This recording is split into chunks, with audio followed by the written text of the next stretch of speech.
Ready, ready. 1, 2, 3, let's go.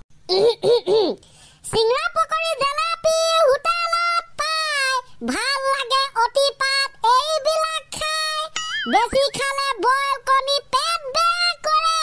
ঘনে ঘনে লেটিনত গৈ হাগিব লাগে বৰ বেলেগ ধৰণৰ দিছ দেই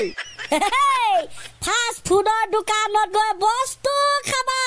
মমো চাওমিন চিকেন চপ খাই মজা পাবা চাওমিন বিৰিয়ানীৰ দুয়ো ককাই ভাই পিজ্জা আজিলৈকে খাই পোৱা নাই আইও দেহি সঁচা কথাটোৱে কলি দেই তই This is your sissing fry style no can do it go and gam When গাহৰি মাংস বেছি খালে হকত তুমি হবা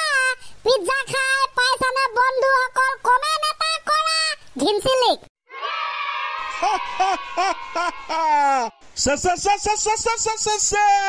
বৰ্তমান আমাৰ ইয়াত বৰষুণ দি আছে এনে চা আপোনাৰ কবিতাটো শুনি কেনেকুৱা লাগিলে কবিতাৰ কথা নকলে হ'ব ফাৰ্ষ্ট ক্লাছ দেই কি কবি একেদিন বোলো কালি মোবাইলটোহে ৰিচাৰ্জ কৰো বুলি চালো আইও যিহে দাম বাঢ়িলে 50 টকা হেতু আমাৰ আম্বানি চাৰ কথা চা নকলে হ'ব আম্বানি বৰ বেলেগ বস্তু চাই নিজৰ পুতেকৰ বিয়াত হাজাৰ কোটি টকা খৰচ কৰিলে এতিয়া মালটো পাছ কৰিব লাগিব না কথাটো পিছে মিছা নহয় চৰকাৰেতো টেক্স লগাই দিছে বঢ়াই দিছে এ গুলি মাক চা হেতু মেন পইণ্টলৈ আহিলে এইবিলাক ক টেক্স কত পাবগে ঠিক নাই that means মানে চা কথাটো হল এতিয়া আম্বানিক ভাৰতৰ ৰাইজেহে চলাই আছে অত বছৰ পৰা আজিলৈকে ভাৰতৰ জনসাধাৰণ নথকা হলে আম্বানি চাৰ বস্তু নিকিনা হলে সাৰ্ভিস ব্যৱহাৰ নকৰা হলে আজি ক আম্বানি কত থাকিলেহেঁতেন ঠিক নাই হয়তো মানুহে যদি নথকাহেঁতেন তেখেতৰ বিজনেছ চলিলহেঁতেন কপা তাৰপিছত কি হল কৈ যা এতিয়া কেছটো হল দে চা নিজৰ পুতেকৰ বিয়াৰ নামত বিয়ালে ওপা এটা সিংগা তোপা এটা সিংগা আহিব 2-3টা গান গোৱা নামত আমুক কুটি তামুক কুটি খ কোটি টকা দি যায় সেইবাবে আমি চা আজি হাঁহি দুখ প্ৰকাশ কৰিছো আৰে তহঁতক কোনে চলাই আছে ভাৰতৰ মানুহে ওইবিলে আকৌ ভাৰতৰ মানুহে চলাই আছে কিবা এটা হলে সিহঁতকে বোলো ৰিচাৰ্জৰ দাম বঢ়াই পইচা লুটিছে ইপিলি আকৌ নিজৰ পুতেকৰ বিয়াত আমুকৰ গায়ক তামুকৰ গায়ক আমুকৰ মডেল তামুকৰ মডেল আহি সেইবিলাকক ফিতে পইচা দি গৈছে হয়তো ন তাৰ পুতেকৰ বিয়াত বৰ বেলেগ ধৰণৰ পইচা খৰচ কৰিলে কিন্তু দেই সেইটোৱে চা নিজৰ বিয়াৰ নামত যিমান টকা খৰচ কৰিছে বোলো পাকিস্তানত হেনেকুৱা মানে সিমান টকা বোলে কিমান দিন হলো পাকিস্তানৰ দেশখনে চলাব পাৰিলেহেঁতেন ইমান টকা উৰাই দিছে এতিয়া আকৌ অসমৰ জনসাধাৰণৰ পৰা ৰাইজৰ জনসাধাৰণৰ পৰা ৰিচাৰ্জৰ দাম বঢ়াই পইচা লুটি আছে আৰে এইবিলাক নচলিব মাক চকলাই মই কলো নহয় মোৰ যদি ইমান টেলেণ্ট থকা হলে মই বেলেগ এটা চিম খুলি একেবাৰে আম্বানিক দেউলীয়া বনাই পেলালোহেঁতেন যাও সি আম্বানিক দেউলীয়া বনাই কথা শুন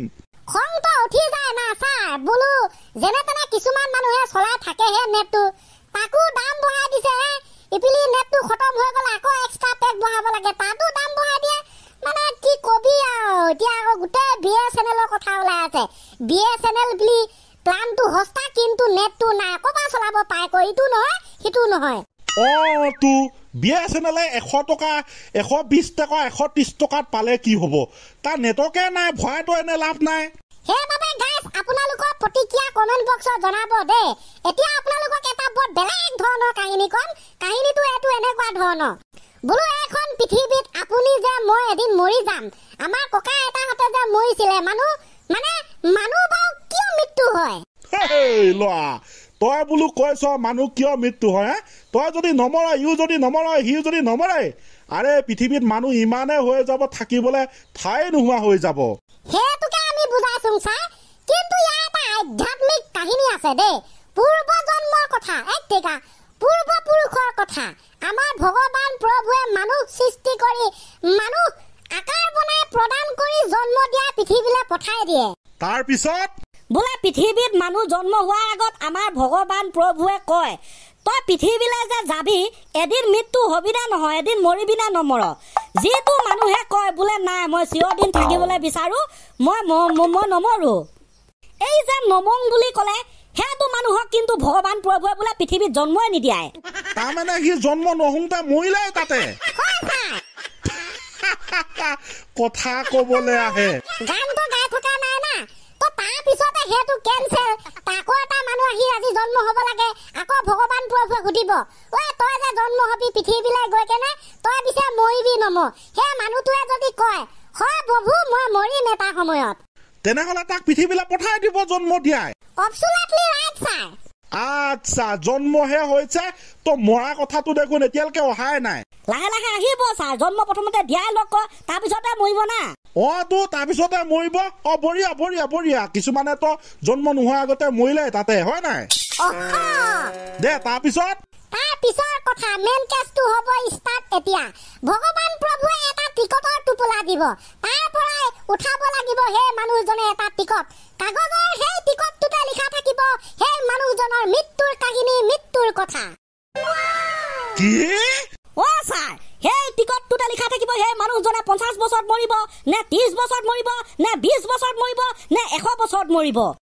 কামাই ইয়েছ ছাৰ সেই টিকটটোতে লিখা থাকিব সেই মানুহজনে বেমাৰ হৈ মৰিব সেই মানুহজন সুইচাইড কৰি মৰিব সেই মানুহজন এক্সিডেন্ট হৈ মৰিব সেই মানুহজন প্ৰেছাৰ ষ্ট্ৰোক হৈ মৰিব আমুক তামুক তামুক আমুক বিভিন্ন ধৰণৰ কাৰণত মৰিব হ'ব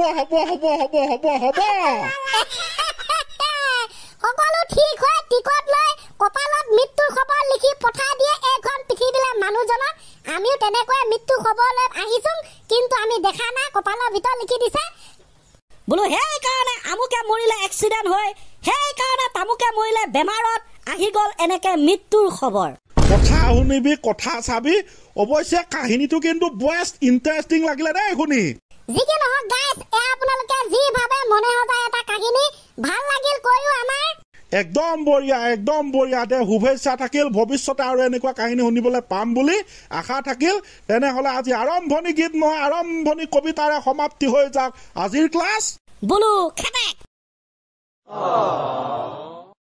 ছাৰ ৰেডি নে ৰেডি 1 2 3 লেটস গো চিংৰা পকৰি জেলেপি হোটেলত পাই ভাল লাগে অতিপাত এইবিলাক খাই বেছি খালে বইল কণী পেট বেয়া কৰে ঘনে লেটিনত গৈ হাগিব লাগে বৰ বেলেগ ধৰণৰ দিছ দেই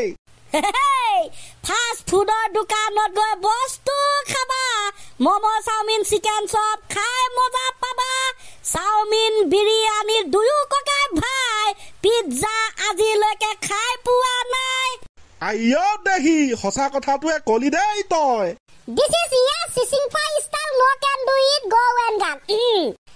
গাহৰি মাংস বেছি খালে শকত তুমি হবা পিজ্জা খাই পাইছানে বন্ধুসকল কমেণ্ট এটা কৰা ঘিনচিলিক